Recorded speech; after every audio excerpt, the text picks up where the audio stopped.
Hello, it's me again. All right, chapter 11 then. Offred visits the doctor for her monthly checkup, and the doctor offers to give her a baby. Not give her a baby, here you go, have a baby, help her to conceive. At her medical checkup, Offred feels like a dismembered body with only her torso on display and her face hidden behind a paper screen. The doctor himself is only partially visible, with just the upper part of his face showing above his mask. This objectivity cracks when the doctor offers to make her pregnant, but Offred rejects this offer as being too risky. She also fears that the doctor might be a sexual exploiter and that he might be trying to coerce her into a male power game in which she would be nothing more than a collaborator and ultimately a victim. The handmaid's visit to the doctor is the focus of this section, with its emphasis on Gilead's essentialist definition of woman as two-legged wombs. But because Offred is present only as a female body to be medically checked for reproductive fitness, the chapter is deliberately kept short. So structurally, it's deliberately kept short. "Give me children or else I die," is the quote on page 71, which is an echo of Rachel's plea in the Bible, Genesis. But it also underlines the threat to the handmaid's life. If she fails to produce a child this time, she will be reclassified as an unwoman and sent to the colonies. So, for your AO5, there's a focus on essentialist definitions. So, essentialism. Let me just get you a definition.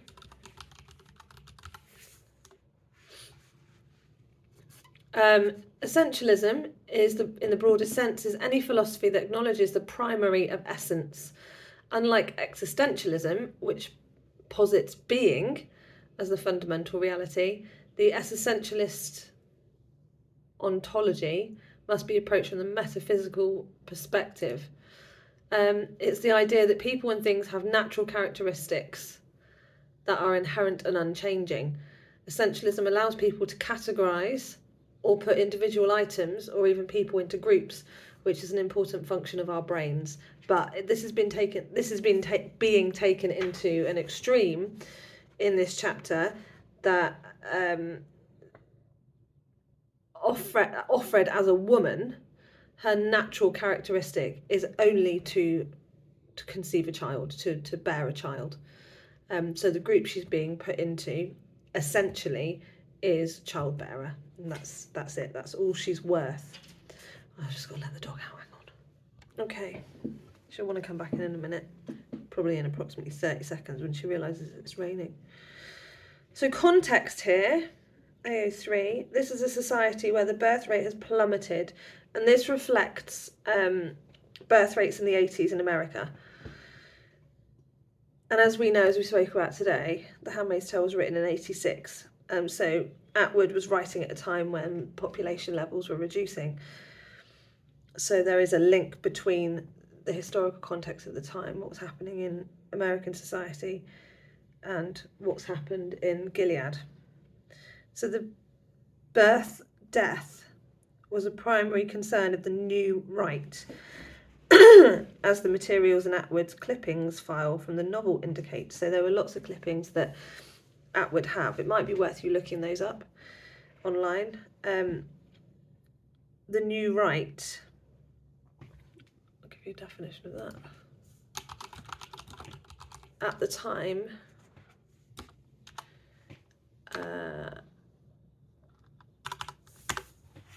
was worried about the death of birth. So the new right opposes the rise of other types of families and favours the conventional two-parent family structure. So politically, it believes that the reduced significance of the nuclear family leads to many problems in society, including crime, poverty, over-reliance on the welfare state, and a decline in morality. So the new right, not only then in the 80s, but also as exemplified by the Gileadian regime, it was a new right regime, political regime, but also today believes that the conventional two-parent family structure is the most useful, important type of family in society, and they are against same-sex parents, single parents, because they believe that those types of families are a drain on society, create poverty and crime, and reliance on a welfare system. So the new right theology is what we're talking about here. Anything else I need to talk to you about?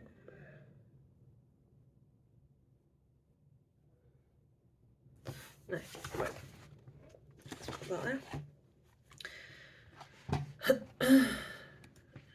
Yesterday morning, I went to the doctor, was taken by a guardian. One of those with red armbands who are in charge of such things. We rode in a red car, him in front, me in the back.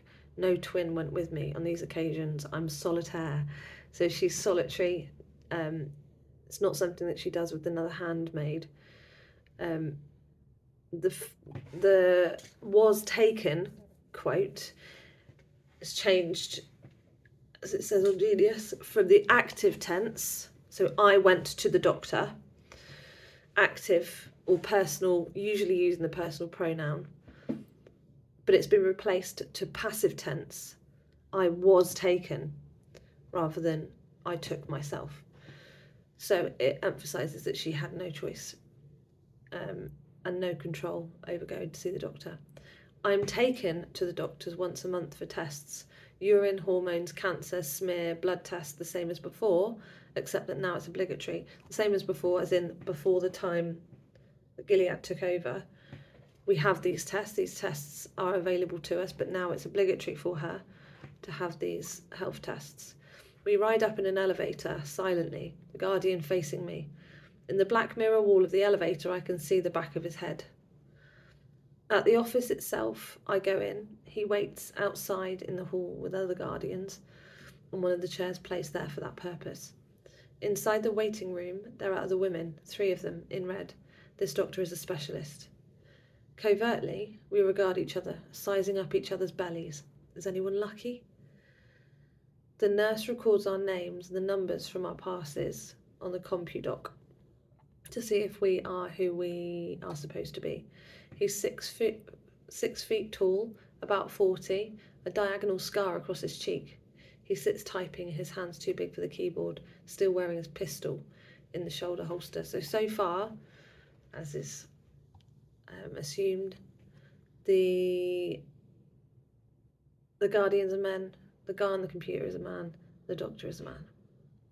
When I am called to go through the doorway into the inner room, it's white, featureless, like the outer one, except for the folding screen, red cloth stretched on a frame, a gold eye painted on it, with a snake-twined sword upright beneath it, like a sort of handle. The snakes and the sword are bits of broken symbolism left over from the time before. So, as we know, snakes are representative of the serpent in the tree of life in the Garden of Eden, which is what this is supposed to be symbolic of. But of course, interestingly, despite this, the snake or the serpent in the tree of life led Adam and Eve astray and made them eat the apple that God had told them not to. So there's some irony here that the symbol of Gilead is a gold eye printed on it, as a gold eye with a snake-twinned sword upright beneath it. The eye also symbolic of the women being watched. After I've filled the small bottle left ready for me in the washroom, I take off my clothes behind the screen and leave them folded on the chair. When I'm naked, I lie down on the examining table on a sheet of chilly, crackling disposable paper. I pull the second sheet, the cloth one, up over my body. At neck level, there's another sheet, suspended from the ceiling. It intersects me so the doctor will never see my face. He deals with a torso only. So that last very short, simple sentence there, he deals with a torso only, takes away any personalisation. It depersonalises her as a person, to just being a torso. That's all they're interested in. It doesn't matter what her brain is doing or how she feels or what she looks like or what she's achieved. He's dealing with the torso only. It's very, very physical. That's all they're interested in, because the torso is the thing that is the vessel for the baby. I've got to let the dog in. So here the narrator's body and mind are divided by a sheet that separates her physical body, the site of potential pregnancy, and her head, where her intellectual self resides. While the narrator is treated as a body that's separate from herself much of the time, here that separation is literalized. So we've talked about how it doesn't matter what's going on in her brain, it's all about her body. But here, of course, it's made very, very, very clear. When I'm arranged, I reach my hand out, fumble for the small lever at the right side of the table, pull it back. Somewhere else a bell rings, unheard by me.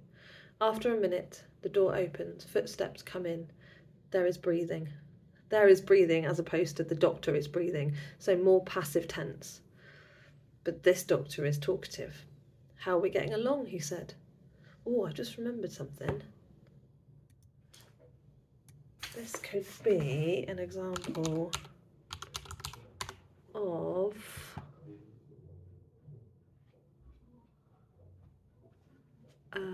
synecdoche.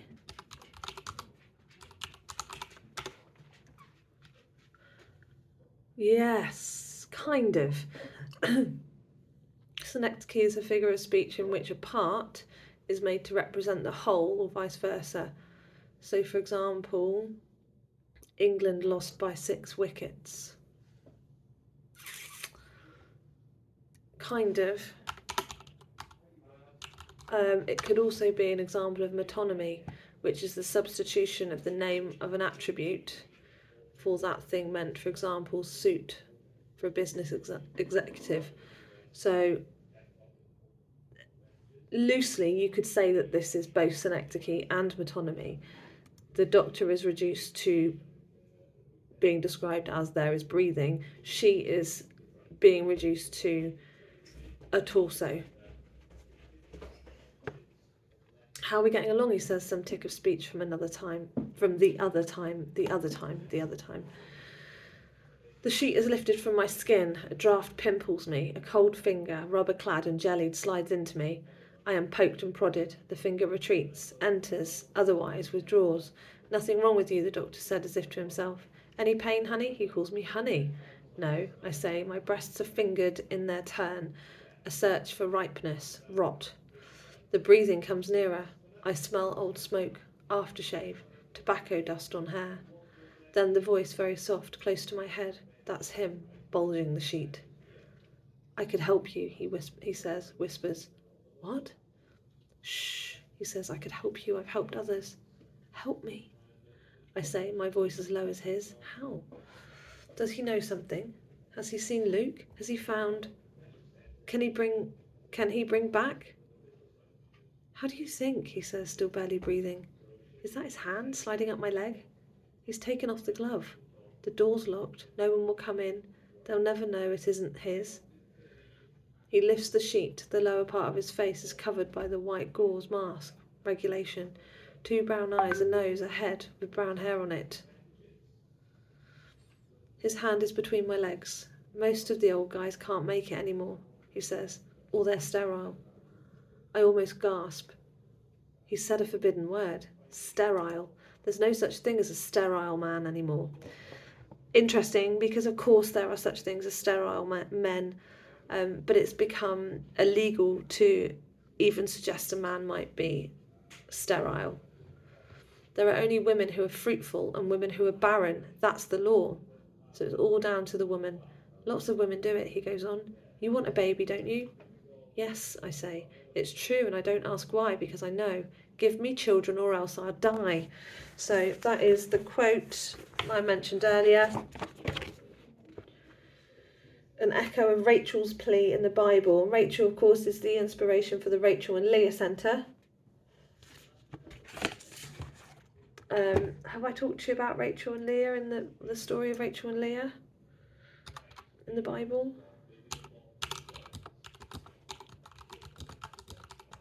what it stands for. So Leah is the sister of Rachel, and many of the stories about her centre around her turbulent relationship with her sister, as they are both Jacob's wives. So Jacob married both sisters. Jacob prefers Rachel, and God compensates Leah by making her fertile while Rachel remains broken. Barren, not broken.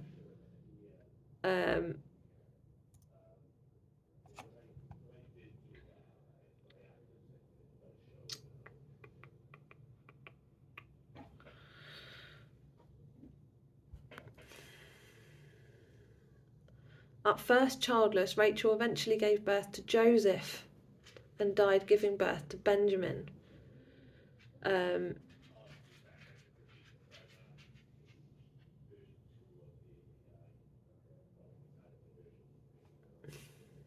Jacob did not love Leah, but God consoled her with children before allowing Rachel to become pregnant. Leah lived on after Rachel, though no details of this portion of her life are recorded. Okay. So that's where the Rachel and Leah Centre is named from, because they both really, really, really wanted children. You're soft, he says. It's time. Today or tomorrow would do it. Why waste it? It'd only take a minute, honey. What he called his wife once maybe still does, but really it's a generic term. We are all honey. Again, depersonalising her. He's using a term of endearment, of affection, but she's just another handmaid. I hate to see what they put you through, he murmurs. It's genuine sympathy, and yet he's enjoying this. Sympathy and all. His eyes are moist with compassion. His hand is moving on me, nervously and with impatience. It's too dangerous, I say. No, I can't. The penalty is death. But they have to catch you in the act, with 2 witnesses. What are the odds? Is this room bugged? Who's waiting just outside the door? His hand stops. Think about it, he says. I've seen your chart. You don't have a lot of time left. But it's your life. Thank you, I say. I must leave the impression that I'm not offended, that I'm open to suggestion. He takes his hand away, lazily almost, lingeringly. This is not the last word as far as he's concerned. He could fake the tests, report me for cancer, for infertility, have me shipped off to the colonies with the unwoman. None of this has been said, but the knowledge of his power hangs nevertheless in the air as he pats my thigh. Withdrew himself behind the hanging sheet. Next month, he says. I put on my clothes again behind the screen. My hands are shaking. Why am I frightened? I've crossed no boundaries. I've given no trust, taken no risk. All is safe. It's the choice that terrifies me. A way out, a salvation. So she didn't know that, any of this rebellion was possible, and the fact that she's used to not having choices is quite scary for her. Aside from the whole problem of putting all the blame for sterility on women, there is an even more troubling idea here. Give me children or else I die doesn't just mean that the childless mother will suffer from grief and anguish. Death is literal here. If a handmaid doesn't get pregnant and provide the Republic with at least one child, she's a goner. Okay, so that was chapter 11.